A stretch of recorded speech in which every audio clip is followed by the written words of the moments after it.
ও দিদি, সারাদিন এত কি কাজ করো? একটু আমাদের বাড়িতে ও আসলেও তো মা, পারো। শেফালি, হ্যাঁ হ্যাঁ, এসো এসো। না গো, আমার বাড়িতে অনেক কাজ। আমার লোকের বাড়ি ঘুরে ঘুরে এর হাড়ির খবর তার কাছে করার মতো সময়ই নেই।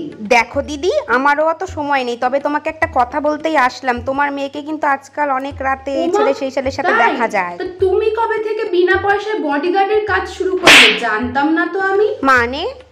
না মানে দেখো, আমার মেয়ে কখন কোথায় কার সাথে যাচ্ছে এগুলো সব তুমি নজরে নজরে রাখছো। আমার মেয়েকে এতটা নজরে রাখছো, আগলে আগলে রাখছো একটা বডিগার্ডের মতো, কিন্তু আমি তোমাকে দেখো কোনো টাকা পয়সাও দিইনি আর তোমাকে কোনো দায়িত্বও দিইনি। তা বিনা পয়সা বডিগার্ডের কাজটা কবে থেকে শুরু করলে?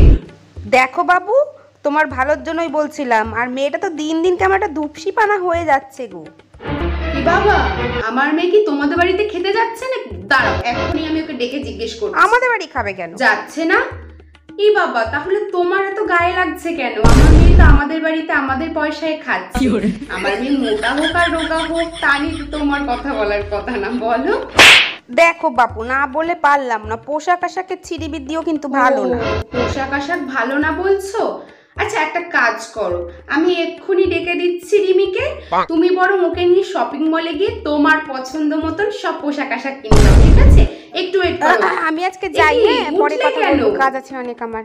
ও, তারা আছে তো মেয়েকে কি পাঠাবো তোমার বাড়িতে শপিং যাই গো মলে দিদি, নিয়ে যাবে? যাই, পরে দেখা হবে। এই দেখো,